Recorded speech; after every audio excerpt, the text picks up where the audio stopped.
પુસ્તક ગામડાની વહારે, લેખક મોહનદાસ કરમચંદ ગાંધી. દત્તાત્રેય બાલકૃષ્ણ કાલેલકર કહે છે, ગામડાનો સવાલ દહાડે દહાડે વિરાટ અને વિકરાળ થતો જાય છે. હવે તો એના પર સારું નરસું સાહિત્ય પણ ખૂબ વધવા લાગ્યું છે. તાત્વિક ચર્ચા અને વિધવિધ સૂચનાઓ પણ વધતી જાય છે. રશિયામાં ગામડાની પુનર્ઘટના શરૂ થઈ છે અને એના વિસ્તૃત અને ઉત્સાહભર્યા વર્ણનો અંગ્રેજીમાં મળવા લાગ્યા છે. જે સાહિત્યમાં વિગતવાર વિચારો પૂરા પાડવામાં આવે છે તે સાહિત્ય ભણેલાઓને આકર્ષક નીવડે તો એમાં આશ્ચર્ય નથી. જાતે વિચાર કર્યા વગર અથવા પ્રયોગ કર્યા વગર આગ્રહપૂર્વક વિવેચન કે સૂચના કરવાનો એ એક જ માર્ગ છે. ગાંધીજીનો રસ્તો જુદો છે. ભારત વર્ષની સ્થિતિ, પ્રજાની શક્તિ અને મનોવૃત્તિ પારખીને તેને આધારે જ તેઓ સૂચના કરે છે. ઘણું ખરું અનુભવમાં મૂકી જુએ છે.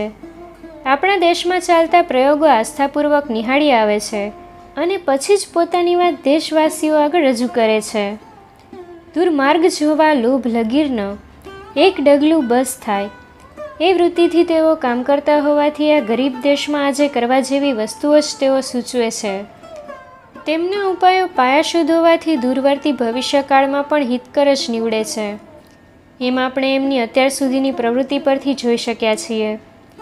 જેમના હાથમાં દેશની કેળવણી છે અને જેઓ ગ્રામસેવાના પવિત્ર વ્યવસાયમાં પડ્યા છે, એમને એટલી જ વિનંતી કે આમાં આપેલી એક એક સૂચનાનો આદરપૂર્વક અનુભવ કરી જુએ. કેવળ તાત્વિક ચર્ચા કરી એને કોરે ન મૂકે.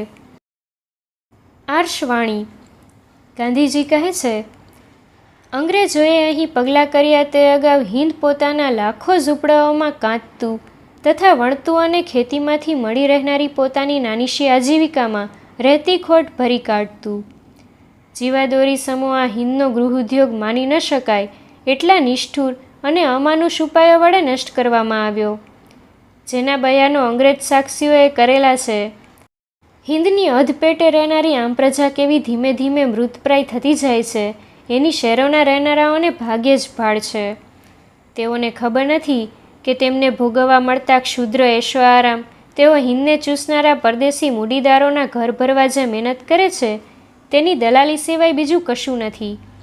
અને પેલાઓનો બધો નફો એમ જ આમની દલાલી બંને હિંદની ગરીબ પ્રજાને નીચોવીને જ નિતારી કાઢેલા હોય છે. તેમને ગમ નથી કે બ્રિટિશ હિંદમાં કાયદાથી સ્થપાયેલી સરકારે ગરીબ આમ પ્રજાને આ રીતે ચૂસવાની ખાતર જ ચલાવવામાં આવે છે. આજે હિંદના ગામડાઓ પોતાના બોલતા ચાલતા હાડપિંજરોથી નરી આંખને પણ જે પુરાવો આપી રહેલ છે તેને ચાહે એવા વિતંડાવાદથી કે આંકડા અહેવાલોના ચાહે એવા માયાવી કોષ્ટકોથી ઉડાવી શકાય એમ નથી. મારા મનને તો છાંટાભાર શક નથી કે ઈશ્વર જેવો કોઈ માલિક જો દુનિયાને માથે હોય તો તેના દરબારમાં ઇંગ્લેન્ડને તેમજ હિન્દુસ્તાનના આ બધા શહેરોમાં વસનારાઓને બેઉને આ ગુનાને માટે ઇતિહાસમાં કદાચ જેની જોડ ન મળી શકે એવા આ માનવજાતિ સામેના ગુનાને માટે જવાબ દેવો પડશે.